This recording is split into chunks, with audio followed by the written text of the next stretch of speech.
So this part is all about digital communication.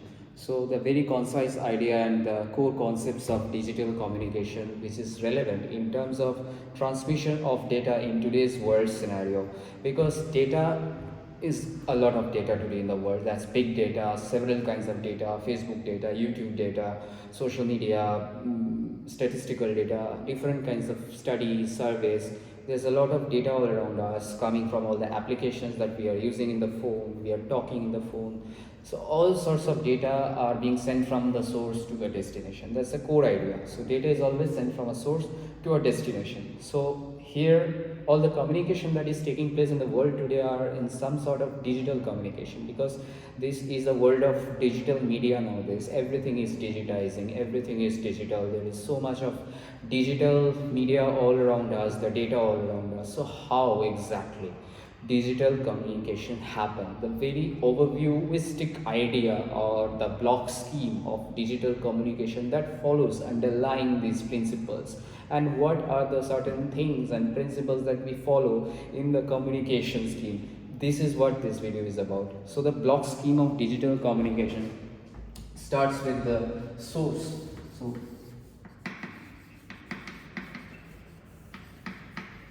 digital communication, I don't know if it is visible. Okay, so the block diagram of digital communication follows that there is a source, and from the source the data comes. Now what is, I will explain block by block. What is this source? This source is any physical source that generates the data. The moment I am talking now, I am creating certain vibrations in the molecules in the air, which is having certain frequency components, which is generating some sound. So this is a physical quantity, and they are physical signals or physical variables or physical entities. We need to convert these physical entities into some digital entity, and for that we need a transducer. So what is the function of a transducer? Transducer converts those physical signals into a mathematical portion, into a digital signal. So after that transducer, we go into a source encoder. Okay, now what is a source encoder? Source encoder encodes the signals into bits. So basically whatever physical signal we are generating in whatever manner, that is transformed into a digital copy of the same thing, from the physical to a digital, and that is some signal xt, let's say.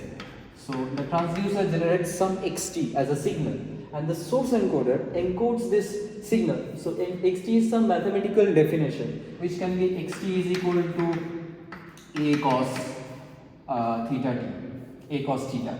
So it's a mathematical definition of the signal, nothing else. It's just an arbitrary example. But the thing is, the source encoder will convert this xt into a stream of bits, whatever bits. Now this shall be the minimum number of bits in which all the information can be represented. So source encoders perform some sort of encoding compression operation that will essentially represent the entire information in some minimum possible amount of bits. We will come back to it later. After the source encoder, there is a channel encoder. So what does the channel encoder do? The channel encoder adds some redundant bits to the bits output of the source encoder. So what are these redundant bits? There are two extra bits added. It's 0, 0, probably some parity bits. So if these bits have certain changes, they reflect some sort of error in the received bit. So actually what happens when the signal goes into a channel, the channel attenuates the signal, interferes with the signal, adds noise to the signal. As a result, the signal can be changed, the signal can be corrupted. And when the signal is corrupted, there can be chances of errors in the bits which is received by the receiver. So the receiver has to understand if there is an error or not, and then the receiver only understands by doing some logical operations based on certain bits which the channel encoder sets to the bit stream. So that's the function of the channel encoder. And then after the channel encoder, we go on to the digital modulator. What does the digital modulator do? the digital modulator takes in the bit stream that is coming out of the channel encoder and converts it into waveforms. So the digital modulator will create a waveform, that is SMT. What is this waveform? The waveform is some cosine function with some frequency of the carrier. So this carrier frequency F0 will carry the waveform. So there are several mechanisms this waveform can be generated. There are several schemes of the digital modulation which we'll come back to later. So why these waveforms are necessary? Because these will be carried through some physical channels, and these physical channels are basically the air all around us, because there can be a satellite transmission. In a satellite transmission we transmit at a certain high frequency some electromagnetic waves, or it can be a copper wired channel in which the electromagnetic waves again are transferred, or it can be an optical fiber in which we transfer photons. So in general case, this digital modulator will create that kind of a waveform based on the requirement of the channel, and then it will pass it on to the channel. So the channel is that medium, that is the wire, the air or the medium, whatever physical medium is available for the communication link. This channel also adds interference to the signal because of several physical entities present in the channel, or it adds noise to the signal, which we consider to be additive white Gaussian noise in communication theory jargon, that is AWGN. That is, the noise has a Gaussian distribution. That's what we think, statistically speaking. And also the channel can attenuate the amplitude of the signal, so there can be a lot of channel noises. So if we send the signal at a certain power and energy, and that is not enough, then the channel can attenuate the signal to a very low amplitude, and we receive a very bad signal in the receiver. And for example, in a phone call, when the other person speaks and we can't be able to understand what that person says, because the signal strength is so low that the noise of the channel dominates the actual signal, and we can't understand on the other side what the other person says in the phone call. So that can be a good example. So there is a disturbed line. We say that carrier is bad, whatever we use, Windtrade, Team, Iliad, Airtel, Vodafone, whatever. It depends on some sort of carrier, so how much strength they use for the signal. So it depends. Anyway, that's the function of the channel. Now after going through the channel, the signal as a waveform arrives. Now when the waveform arrives, the digital demodulator comes into action. So the digital demodulator will estimate the actual message signal from the waveform. So it creates an estimated message. So whatever message signal went into the digital modulator, went out from the digital modulator into the channel, the digital demodulator will try to estimate that message. So it's not necessarily the same message. There can be an error. We have to minimize the error probability in order to make a proper estimation. And then it goes into the channel decoder. Sorry.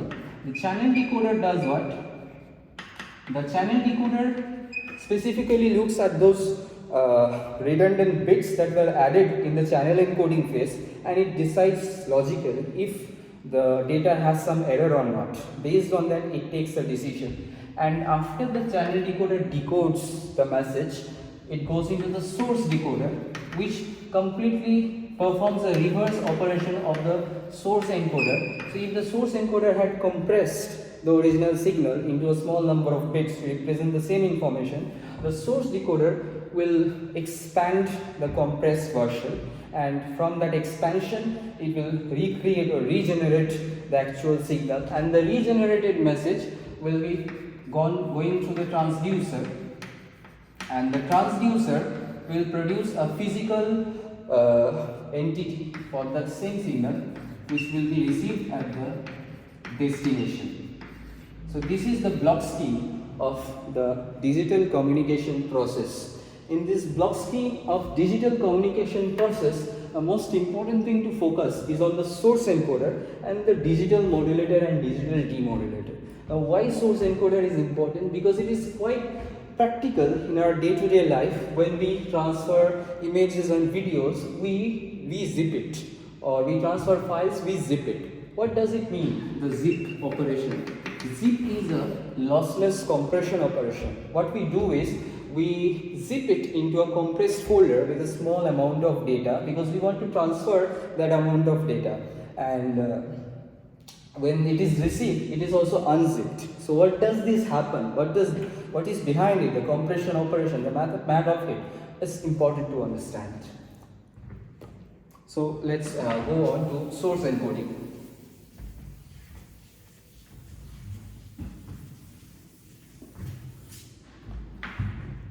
So what happens in source encoding is this, we just go on to some compression operations.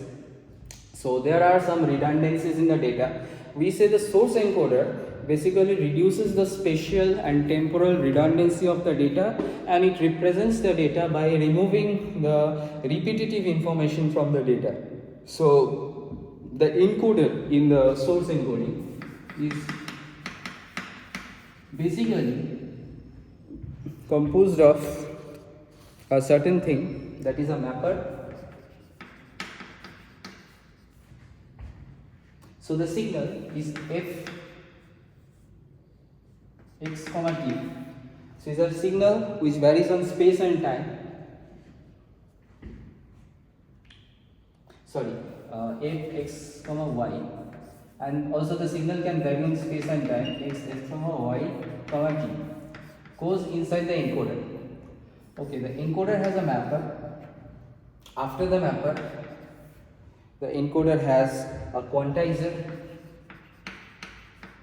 After the quantizer, the encoder has a symbol coder.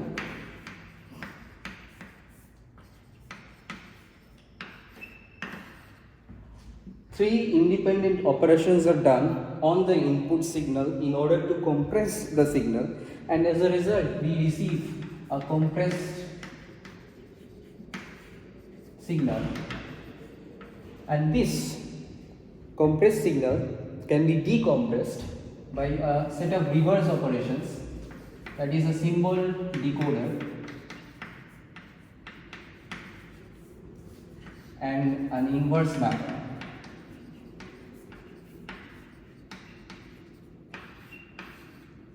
And resulting in the ultimate receive of the decompressed signal, which is f hat or f hat x y t. Now what is the encoder doing? So the data has spatial and temporal redundancy, which we are reducing with the help of the encoder. And what do we mean by spatial redundancy? Let's say in an image we have a pixel, and the pixels which are neighboring to these pixels are correlated to this center pixel. So these add spatial redundancy in the data. We don't need these pixels to represent the same data if they are correlated. So we will remove this spatial redundancy.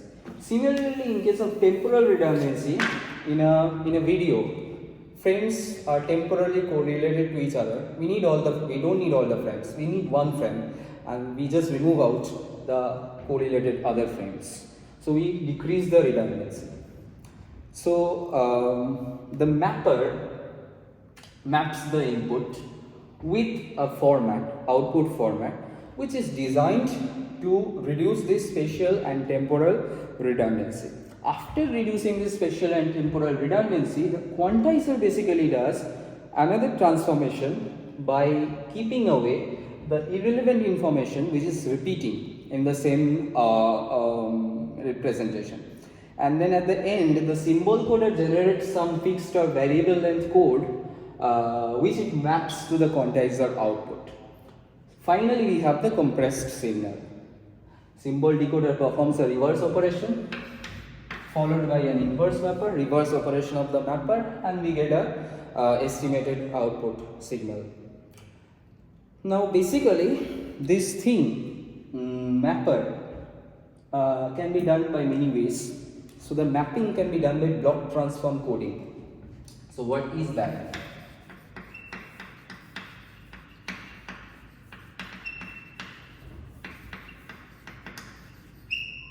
Block transform coding.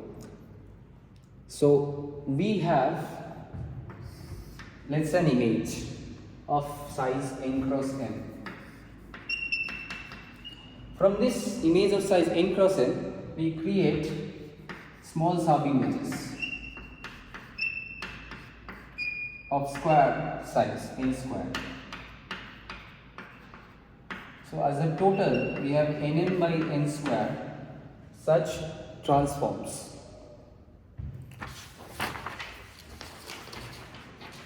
So we have nn by n square sub-image transforms of size n cross n.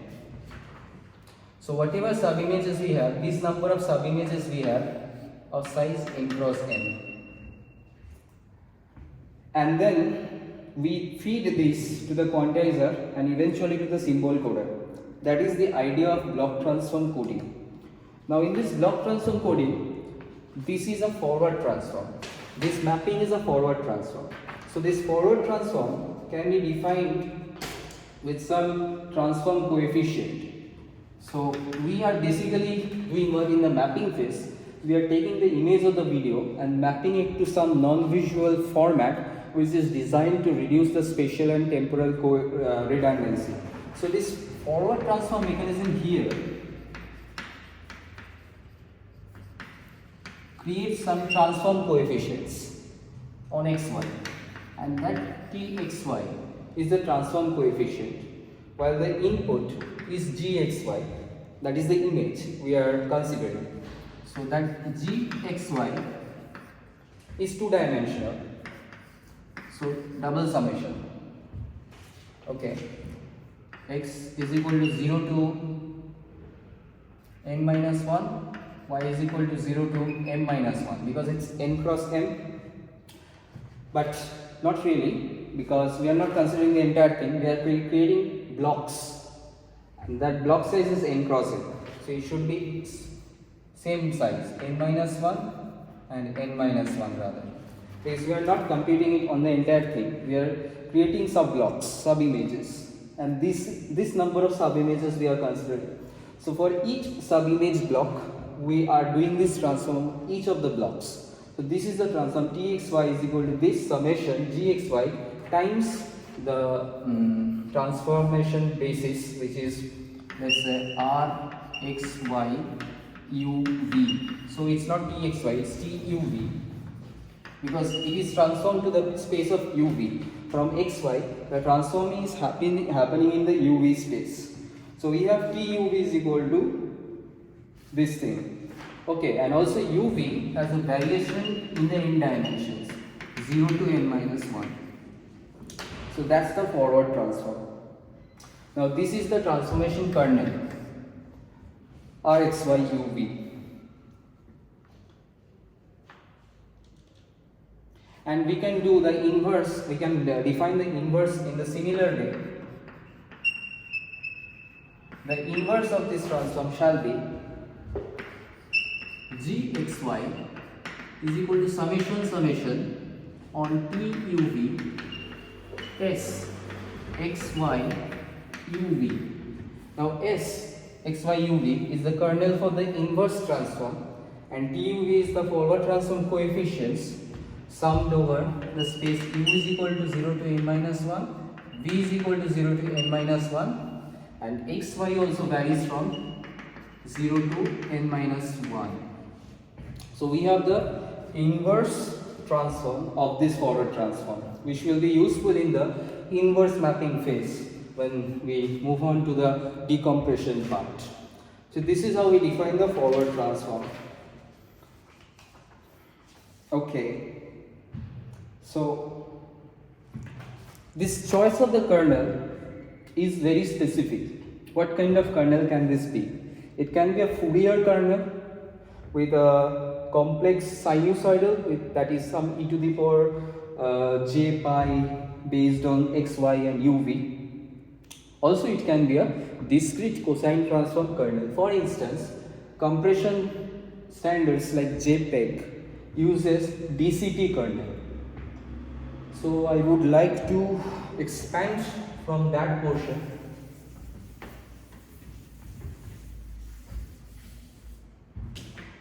So So what we are doing is we are taking the image that is n cross n, creating sub-image that is n cross n and doing a forward transform. And after the forward transform, we are doing a quantization. And after that, we are doing a symbol coding. So this is the entire set of compression operations. And in this is the transform math we are using. TUV is equal to this summation x is equal to 0 to n minus 1, summation y is equal to 0 to n minus 1 gxy times r of xy uv. Now the choice of this kernel can depend.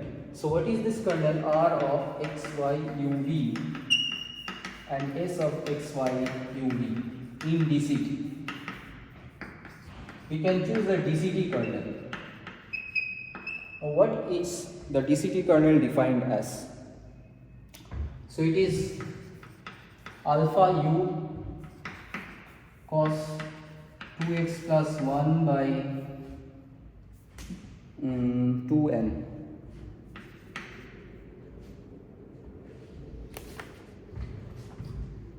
times u pi alpha b cos 2y plus 1 b pi by 2n. That's the DCT kernel. So in the DCT kernel, where it is happening as a discrete cosine transform, we have only cosine components, and for r, x, y, u, v parameters, it's defined as alpha u cos 2x plus 1 u pi by 2n alpha v cos 2y plus 1 v pi by 2n, where any alpha u or alpha v is defined as square root of 1 by n for u is equal to 0 and square root of 2 by n for u is equal to 1, 2 up to n minus 1. So that's the idea of alpha u. It is square root 1 by n for u is equal to 0 and square root 2 by n for u is equal to 1, 2, 3 up to n minus 1. So that is the DCT kernel, discrete cosine transform kernel.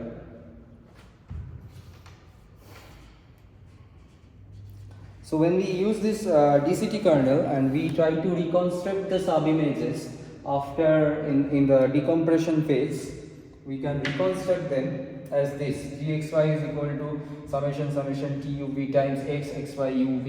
Now here s is also this, and images are basically matrices, so we can do a matrix representation of that. So the reconstructed sub-images by matrix notation G can be represented as this thing: summation is equal to u is equal to 0 to n minus 1, summation v is equal to 0 to n minus 1 tuv times s uv, where s is a matrix, tuv is also a matrix. So in this matrix notation,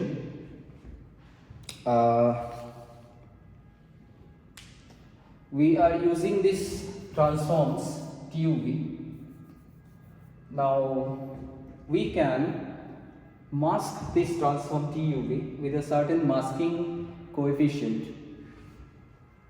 So that transformation coefficient masking function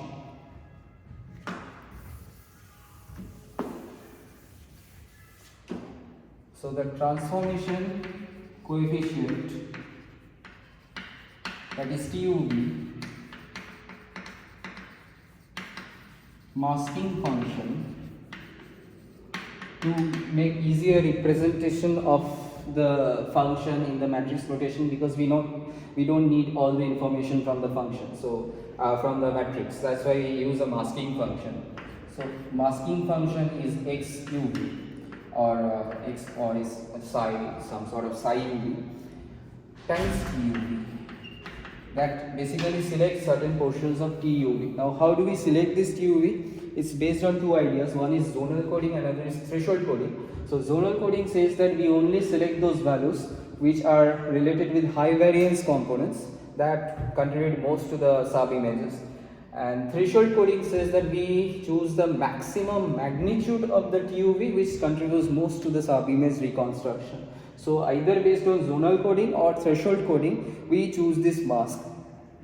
But generally it is done on threshold coding on a certain thing based on a normalization, transform normalization matrix. So basically the transform normalization matrix is used to calculate T dot UV, and this T dot UV is equal to TUV divided by ZUV. Round of this basically, so you round it up. So this we can use. So this is T hat UV, and from this we can estimate T dot UV